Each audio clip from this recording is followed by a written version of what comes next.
Welcome, friends. Today I'm going to provide a little bit of introductory guidance on how to play ChessLand chess games in Decentraland. And I'm going to show you how to do it without a MetaMask crypto wallet for your identity by using a Gmail address, or to use MetaMask, which gives you an Ethereum-based identity and also allows you to participate in the economics of buying and selling things, etc. in Decentraland, buying clothing, whatever. But you don't need to have a MetaMask wallet or an Ethereum account to play chess games in ChessLand, in Decentraland. You just need to have a Gmail address or Gmail identity, Google identity. So I'm going to go ahead and show how this works. We'll start the experience with going to the Decentraland website, which is decentraland.org. And if you don't already have an account, and you see I don't have MetaMask hooked up here, you can sign in, say, with Google. And it'll use the Google Chrome, Google Gmail identity that you have. As you can see it in my Chrome browser here, it will recognize me. It'll use that for my identity. And then after it finishes the login process, if you don't already have the Windows or Apple Decentraland player, you should download them and install them. Just follow the directions. But let's say that you have that installed, then you just go ahead and open up that client, like I have it right here. It will check to see if you have the latest version, and if you don't have the latest version, it will download it and install it for you. So from time to time, you'll see a new version being downloaded when you're using the client. And to enter the world, you hit Start, and one way or the other, it's going to ask you who you are, because you need to have an identity in Decentraland to dress the avatar that's set up the way you want, etc. So notice that it's asking if the number is 24. This is in a pop-up browser that came up over the client where the number was 24, in case we didn't notice it before. And so you say, yes, they're the same. And since I'm using a Google identity, it might bring up Google to have you log in if you're not already logged in. But it says you can close this window now, so you do, and you go back to the client and you jump in.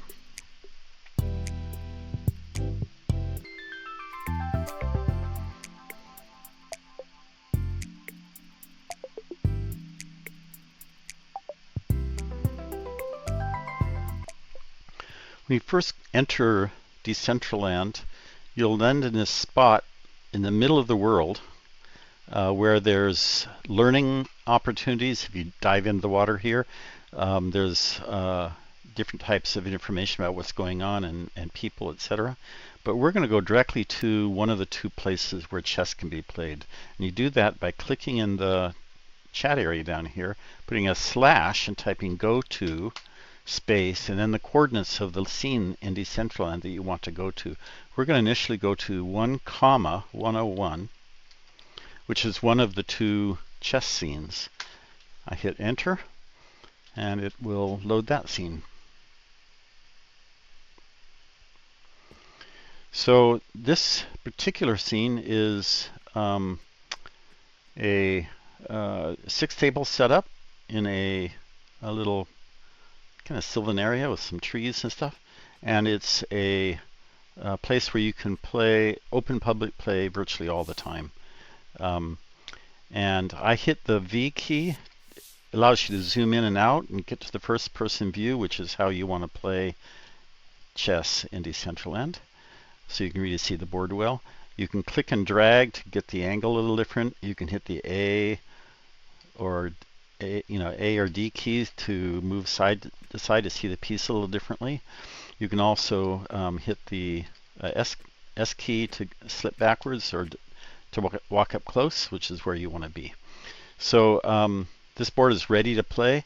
I can play in 3 different modes. I can play solo. In other words, I'm going to play against myself just to practice, to try things out. And a pop-up comes up that allows you to set what the clock is going to do. Just to demonstrate this, I'll put it in a 30-minute game for each player. And you notice the white clock starts to step down. So, I can click on a piece and it jumps up, gets lit up. and I click here, and the piece will go there. And it also highlights the most recently moved piece destination. So if I click on a piece over here, you can see it. Before I click, I just highlight it. It glows. Click on it, it jumps up. I click here because that's where I want to put the piece, and voila, it's there. And again, you can see that the square has a green tint to it to show the most recent move.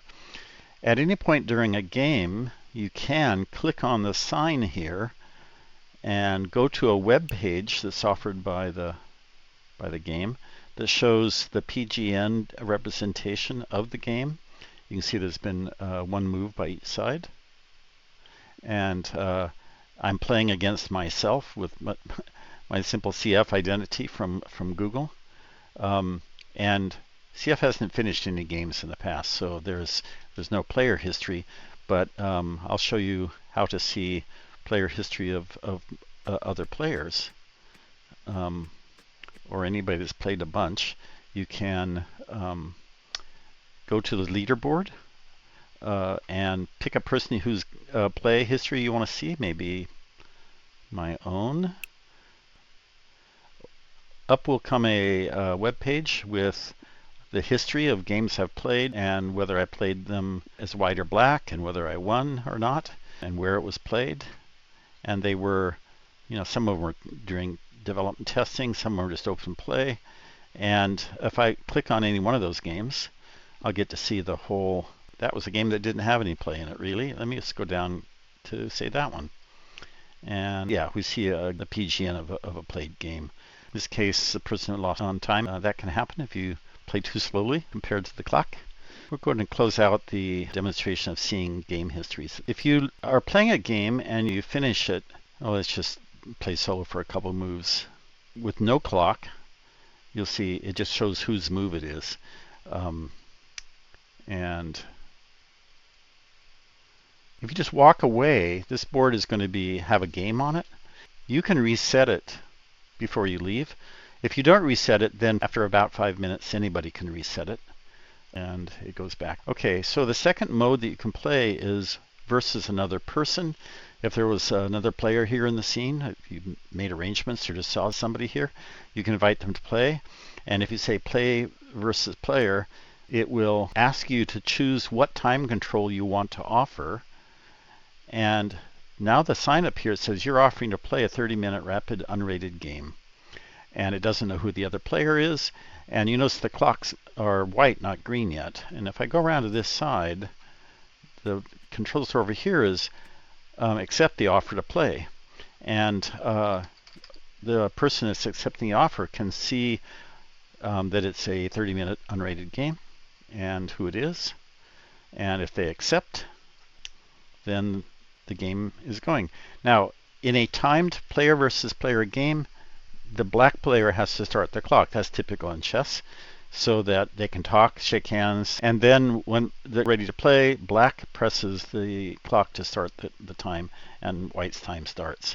Now, since I'm playing against myself, I could play both sides of this. You get the idea. At any point, when a person has made a move, they can offer a draw when it's the other player's turn. That's standard tournament rules. You don't offer a draw before you make a move. You do it after you make a move to play by the strict rules. And you can also resign. You notice there's no offer to draw on the other side.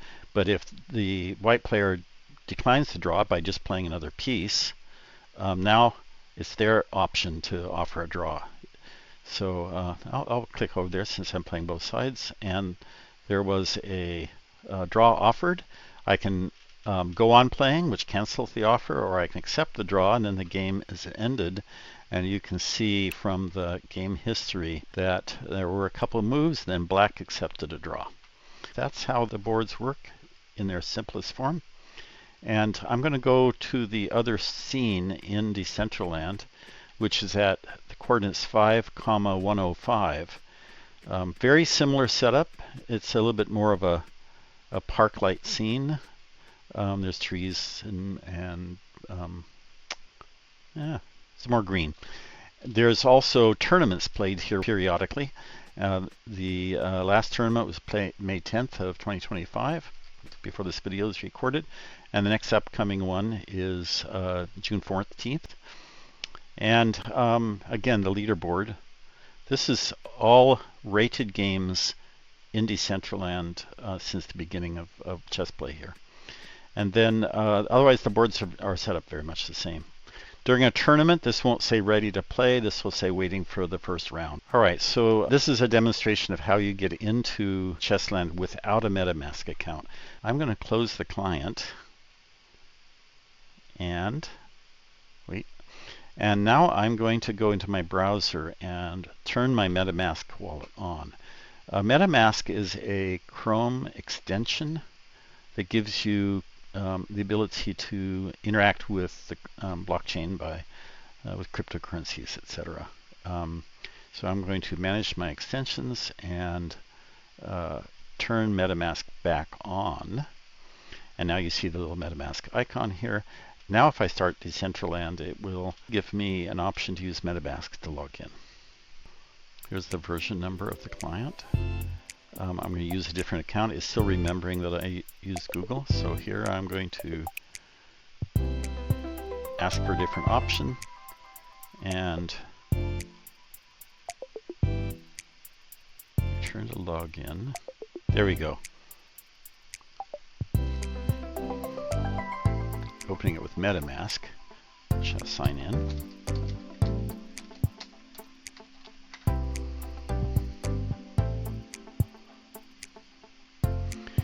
And I see 32 on the web page, and there was 32 back there in the client, so it is definitely not a scam or something. It really is that client logging in. So you say yes, they're the same, and at that point you will confirm your MetaMask wallet to sign a little message saying yes, that's me. And it says you can close this window now, so I'll do that. And now that I've identified myself, you can see it's a different avatar.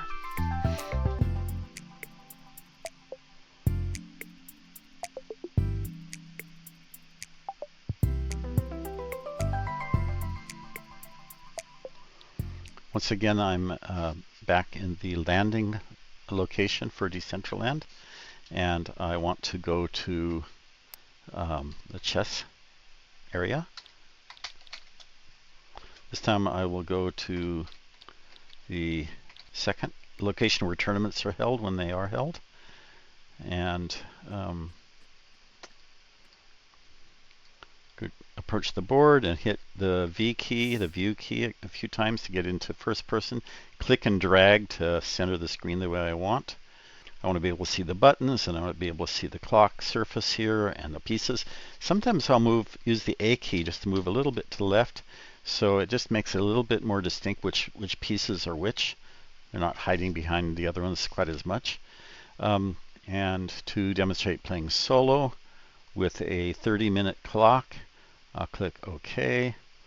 And if I hover over pieces on my side, they are highlighted. On the other player's side, whose turn it isn't, they're not highlighted, even though I'm playing solo. So if I click on this piece, it'll rise up, and if I click here, it will move. I want to show you how to control the lighting in the scene. That's this glowing light symbol here. You click here. You have the ability to let it run its 24-hour clock, which actually runs in about 4 hours of day and night, or you can turn that off and force the time to be what you want. You can play at night. You can see that the pieces glow differently. You can see them. And when you click on a piece to move it, it kind of glows in the dark. You can see it better.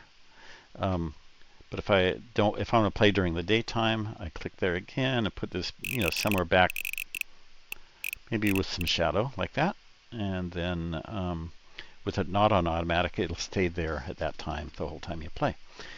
The time you set for viewing is independent of what the other person uses. So if they want to play at night and you want to play in the day, that works just fine. The basic play is regular chess rules. So for example, if I move here and then they move here and they move here, I just want to show that en passant works. So en passant is when a pawn moves out 2 squares, avoiding being in the 1 square move where that pawn could take it. You nevertheless can use the en passant move to take the piece. Castling also works. If I move pieces out and make it possible to castle, get these guys out. Castling can be done on either king side or queen side. You click on the king and move the king over 2 squares, and the rook does the right thing. Also, if you promote a piece all the way to the far rank, it will give you a choice as to how you want to promote it. I'm just going to use this to get over here and do that. When you click on the destination, it will ask you what you want to play. Typically you'd use a queen. Occasionally a knight will give you an immediate checkmate, which is why sometimes a knight is chosen. But usually the queen is the best choice. And the rook was taken and your pawn became a queen. It's a courtesy to reset the game when you're done, but somebody else can reset a game after 5 minutes. I'm going to demonstrate playing versus a bot. You click on the play bot and you pick which one you want to play and the time controls you want. For this demo, I'm going to leave the time controls at none. Tell you a little bit about these bots. These are very approximate ELO ratings. From Andy to Hunter, notice they're alphabetical. They're based on the Stockfish engine, which can be set to weaker ratings, but they're not very reliably weaker when they're set lower. So these are approximate, and sometimes it may play stronger than that. But when you get up to about 800 or so, these are pretty reliable ratings. They're conservative. You know, ratings can go up to the 3,000 range, something like that. I doubt that very many people playing here are going to be able to play at that range. If somebody, as a grandmaster comes along, they're just going to have to play with a person or solo or with a 2,000 rated bot. The lowest rated bot, OpiBot, is based on querying ChatGPT for the next best move given a certain position, and it hallucinates. It will sometimes make an illegal move, it'll sometimes make a terrible blunder, sometimes it makes a good move.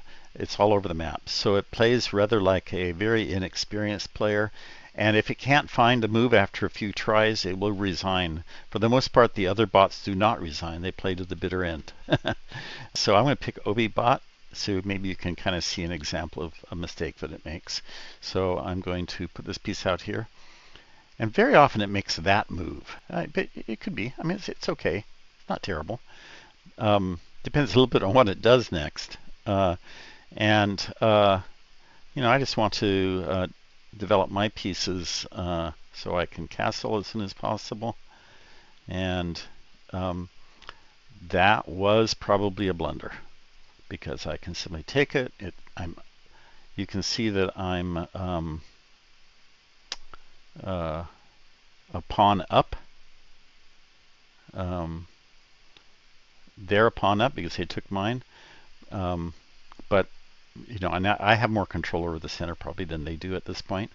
They've threatened this knight, but they can't take it for free because of this pawn protecting it, etc. So I think that I will start by just going ahead and just doing something similar. That's the kind of a Spanish game, or Ruby Ropus. This, I would say, yeah, that's a blunder. You're just going to lose a queen for almost nothing. You got a pawn. Notice that over here on the end of the board, there's a score of how this is at +5 right now because the bishop went ahead and took that knight, and it says I've won a queen and a pawn, and it's going to say in a moment that I've won a bishop right there, and I'm up 8 points. So you know, just a few moves into the game, and I'm in a very winning position against this bot. So this is a good bot to play if you're just learning, the beginner. Let's just take a look at this game for a moment, and I'm going to show you that we can put this PGN representation of the game into chess.com to do an analysis. The analysis has a voice, so you're going to hear some So I go to Learn Analysis and click here and paste that PGN in and add games.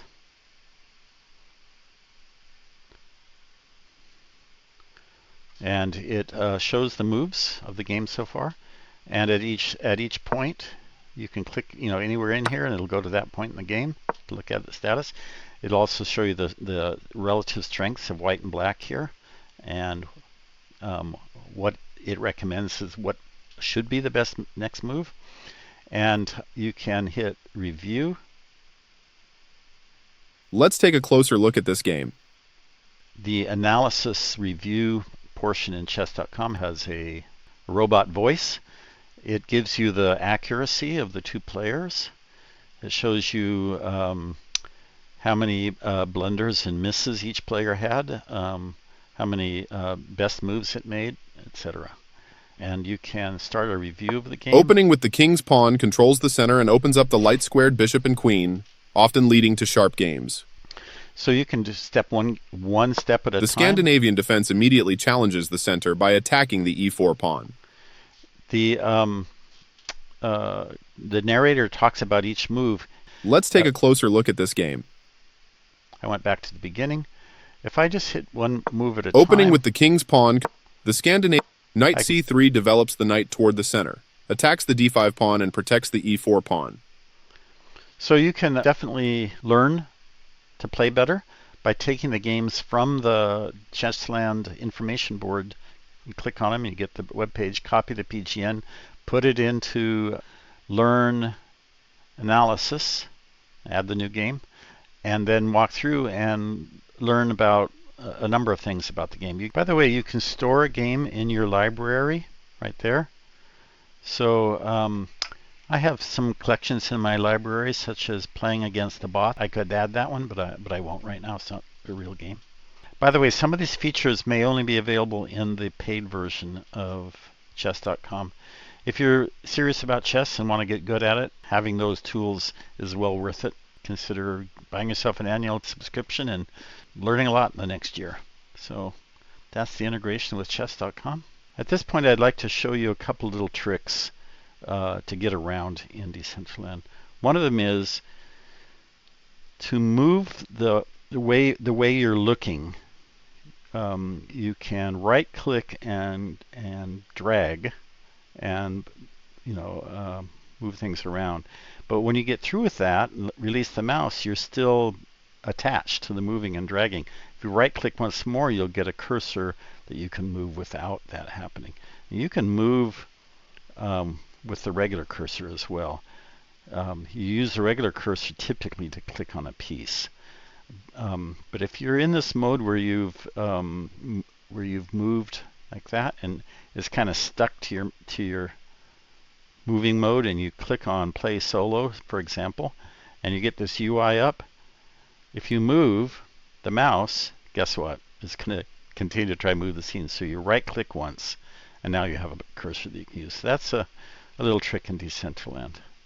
Another thing to know is that if you're too far away from the board, you won't be able to click on the pieces. So if you're out about there, the piece will glow red, but clicking on it won't do anything.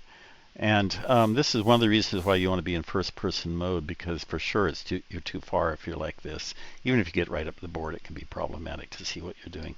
So you want to use the V, and it's in View key, to get into first-person mode, where you can pick a piece. If I click and drag, it moves the screen, but if I just move around, if I right click, I get a different sort of cursor. You see a little circle, and that can be used to click on things, but it also always moves the screen even when I'm not holding the mouse down. So I don't use that mode very much. If I right click once more, I get the regular cursor. That's it for now. Thank you.